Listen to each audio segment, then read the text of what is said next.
Salut tout le monde, moi c'est Jonathan Alouche, ceinture noire premier degré de jiu-jitsu brésilien et ceinture noire de lutte à livrer. Je suis également prof au RCF JJB et à Infinity et je suis compétiteur. J'ai notamment remporté récemment les championnats de France CFJJB en ceinture noire adulte sans kimono. Sur cette chaîne, on va parler JJB. Je vais t'expliquer différents concepts qui pourront t'aider à ta progression, des concepts que j'applique à moi-même et que je recommande à mes élèves. Et sur cette chaîne, je vais également te présenter l'actualité du jiu-jitsu brésilien. Et en parlant d'actualité, ce week-end, c'est le Craig Jones Invitational, aussi appelé le CGI 2. Craig Jones, c'est un peu l'ovni du jiu-jitsu brésilien. Il est considéré comme l'un des meilleurs combattants de JJB actuel. Il a été 2 fois médaillé à la DCC. D'ailleurs, il rigole souvent sur le fait qu'il est toujours deuxième. Et c'est ça qui a donné le nom au club qu'il a créé, la B-Team. La B-Team, qui, petite parenthèse, est née de la séparation avec la Danaher Death Squad, l'équipe mythique de John Danaher. Mais Craig Jones, c'est pas uniquement l'un des meilleurs combattants mondiaux, c'est également un des plus grands trolls du JJB. Et l'une de ses provocations les plus connues, c'est quand il a dénoncé le fait que les athlètes de JJB étaient trop mal payés, notamment à la DCC, où le gagnant de chaque catégorie remportait que 10 000 $, alors que la DCC est l'organisation la plus prestigieuse en grappling. Et du coup, Craig Jones s'est dit « Ok, on va faire mieux » et il décide, grâce à l'aide d'investisseurs, d'organiser le CGI. Et le CGI va récompenser d'1 million de dollars le gagnant des catégories moins de 80 et plus de 80. Et tous les combattants qui auront participé au tournoi remporteront 10 000 et 1 $. Juste pour troller la DCC et montrer que quoi qu'il se passe, même les perdants gagneraient plus qu'à la DCC. Et il va pas s'arrêter là, il va également décider d'organiser le CGI le même jour que la DCC. Ce qui va faire que de nombreux combattants ont décidé de participer au CGI et pas à la DCC l'an dernier. De plus, l'événement a été entièrement retransmis en live gratuit sur YouTube et tous les bénéfices des ticketing et du merchandising a été remis à des œuvres caritatives. De plus, Craig Jones a également organisé un super fight entre Mackenzie Dern et Ffion Davis. Et Craig Jones a également fait un super fight complètement what the fuck avec Gabi Garcia, une des go du jiu-jitsu brésilien féminin. Et pour moi, ça a vraiment été l'un des meilleurs événements de JJB qu'il y ait jamais eu. Déjà, première chose, l'arène en forme de pit permettait d'avoir des combats beaucoup plus dynamiques vu qu'il n'y avait pas de sortie de tatami. Autre chose, les règles étaient très simples à comprendre, même pour les néophytes.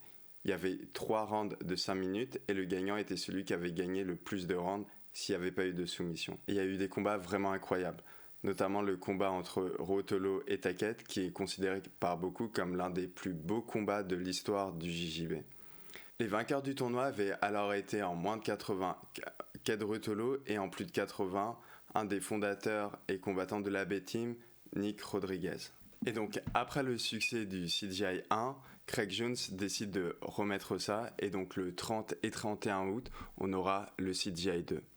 Mais attention, cette fois le CGI 2 est dans un tout autre format, cette fois c'est un tournoi par équipe, avec 1 million de dollars de récompense pour l'équipe gagnante.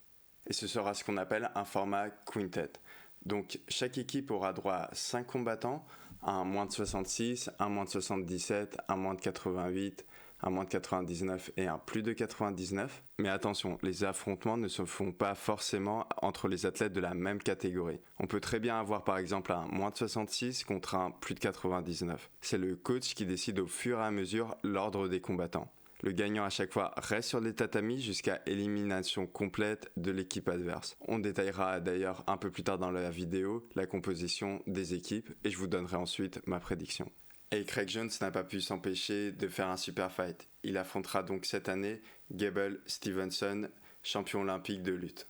Mais soyons honnêtes, pour moi c'est un mismatch, l'écart de niveau au sol est beaucoup trop grand et je vois mal un scénario autre que Craig Jones qui finit par lui placer une clé de jambe ou une autre soumission assez facilement. Et au final, c'est normal, c'est pas du tout le même sport. Cette édition marque également le premier tournoi féminin du CGI avec 100 000 $ à la clé. Et le tournoi est vraiment très relevé. On retrouve notamment Adèle Forino, Elena Crevard, Anna Carolina Vieira et Sarah Galvao. Et parmi tous ces athlètes, il y a 2 noms qui se détachent vraiment pour moi. Tout d'abord, Elena Crevard, la pépite de New Wave Kingsway. Donc elle a que 18 ans, mais l'an dernier, elle est devenue la plus jeune championne ADCC de l'histoire. Son style est à la fois précis et agressif, et elle sait vraiment tout faire. On voit qu'elle suit vraiment le système Danaher à la lettre, mais personnellement, je la vois très mal battre l'Australienne Adele Forino. Donc Adele Forino, c'est celle qui a créé la surprise au dernier ADCC en remportant sa catégorie et l'absolute. Elle a des attaques ultra précises, que ce soit sur le bas du corps ou le haut du corps. En finale de la DCC, elle a notamment fait une surprenante Mirlock et plus récemment, elle a soumise Jasmine Roca avec une magnifique Aoki Lock. Et donc même si Adele est un peu plus légère qu'Elena, je la vois très bien remporter ce tournoi cette année. Et passons maintenant à la présentation des équipes. Donc tout d'abord, petite précision, chaque équipe a le droit à ce qu'on appelle une wild card, donc un combattant qui ne vient pas de leur club ou de leur région.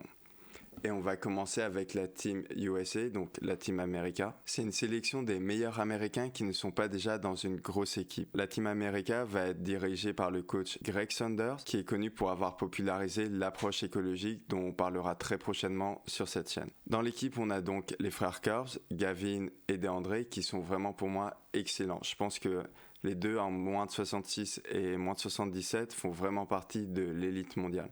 Mais honnêtement, je ne pense pas du tout que cette team soit favorite. Les poids lourds, pour moi, ne sont pas à un niveau suffisant pour pouvoir inquiéter les teams favorites de ce tournoi. Passons maintenant à la team Australie-Asie, dirigée par l'excellent Lachlan Giles. Malheureusement, Levi Jones, qui est pour moi le meilleur combattant australien et peut-être la meilleure garde dans le JJB, est actuellement blessé, donc il ne pourra pas participer au tournoi. Cependant, l'équipe australienne reste forte. Ils ont notamment Declan et Kenta Iwamoto qui à l'origine sont de la B-Team mais qui participeront avec la Team Australia lors du CGI 2. Et surtout en wildcard ils ont Fabricio Andrew qui a déjà prouvé qu'il pouvait battre des adversaires bien plus lourds que lui. Il a même réussi à s'imposer dernièrement face à Giancarlo Bodoni, ce qui est très intéressant dans un format comme celui-ci. Et sans oublier Lucas Canard qui avait créé la surprise l'an dernier en soumettant assez rapidement Victor Hugo lors du précédent CGI. Donc la team Australie-Asie, pour moi, c'est une équipe qui reste forte. Par contre, je la vois très mal inquiéter les teams favorites lors de ce tournoi. Passons maintenant à la team Europe. Donc en tant qu'Européen, bien sûr, j'aimerais beaucoup voir la team Europe s'imposer. Et donc dans la team, on a Owen Jones, la grosse surprise du NIADCC, un véritable chasseur de soumission. Malheureusement, en moins de 77, on aurait dû avoir Mateusz Czesanski, celui qui est pour moi le meilleur leg locker au monde.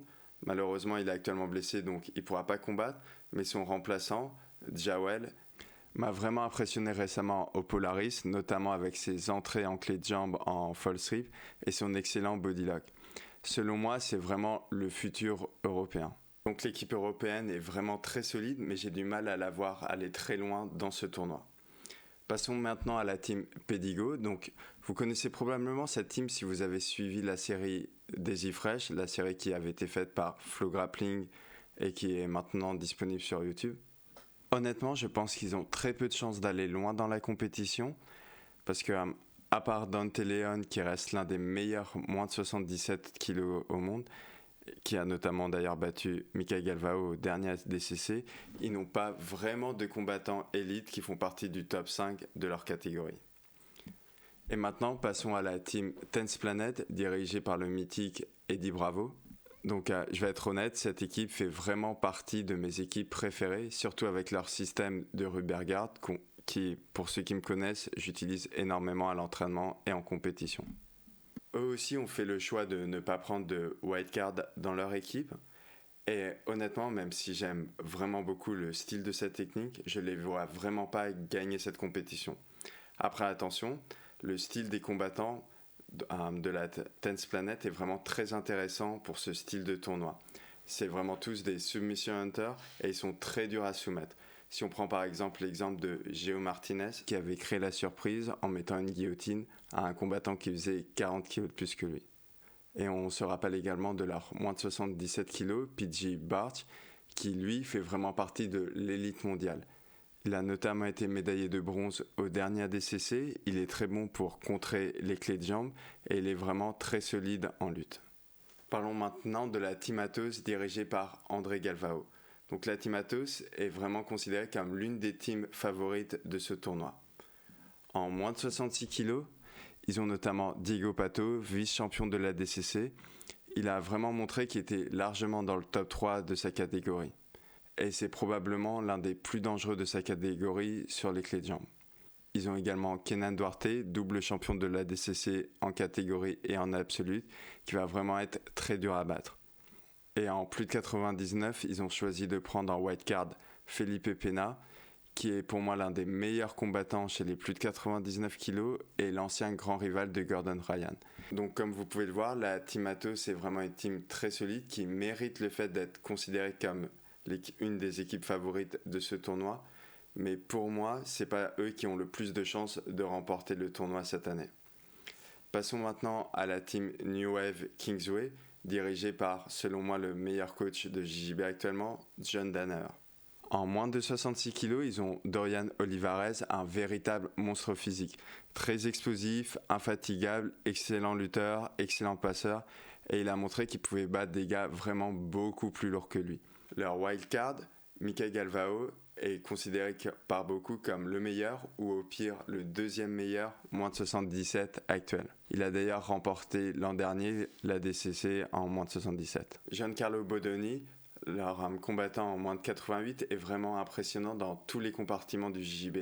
Il a une excellente garde, il est excellent en passage de garde également et il a une très bonne lutte. Donc il va vraiment être très dur à battre quel que soit son adversaire. Et Luke Griffiths, leur poids lourd, qui a récemment battu Victor Hugo. Et selon moi, le futur des poids lourds, il va être très intéressant à suivre sur ce tournoi. Ils ont également comme combattant Wagner Roka, qui remplace Big Dan, qui s'est blessé très récemment. Bref, sur le papier, la Team New Wave est la team qui devrait remporter ce tournoi.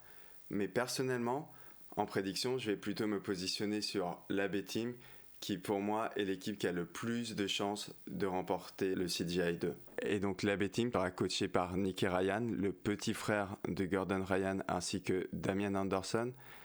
En 66 kg, ils ont Ethan Kreleshtan, qui est vraiment très impressionnant dans sa capacité à créer du scramble et dans sa capacité à prendre le dos et à soumettre une fois qu'il a pris le dos. Il y a également Joseph Chen dans l'équipe, l'héros de tous les nerds du JJB.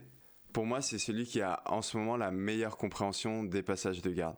Je pense vraiment qu'il peut passer n'importe qui lors du CGI 2 et sa garde n'est pas du tout à sous-estimer, notamment grâce à sa capacité à faire du wrestle up. On a également dans l'équipe Chris Woji qui est vraiment très dangereux sur ses clés de jambes, notamment avec sa propre création, la Wooge Lock. Chez les moins de 99 kg, il y aura Nicky Rodriguez, le gagnant du CGI 1. Dans un bon jour, il peut vraiment battre tout le monde. Il a récemment battu Kenan Duarte, il est vraiment très explosif pour un lourd, il est très bon en lutte et en passage de garde, et depuis 2 ans, il s'est fait battre par personne, sauf Victor Hugo qui est le dernier combattant et la wildcard de l'AB Team. Donc voilà mon opinion, je vois vraiment l'AB Team remporter ce tournoi. En tout cas, quoi qu'il se passe, je suis vraiment persuadé que ce week-end sera un très beau week-end pour le jiu-jitsu brésilien. D'ailleurs en commentaire, pense à me dire qui tu vois gagner ce week-end. Est-ce que tu penses que ça va plutôt être la B-Team, la New Wave, Atos? Dis-moi tout ça en commentaire. Si tu as aimé la vidéo, pense à liker et à t'abonner. Dès que la compétition sera finie, je ferai en sorte de faire un débrief autour du CGI 2. Et si tu le souhaites, tu peux également me suivre sur Instagram. Le nom du compte, c'est Jonathan-IFT.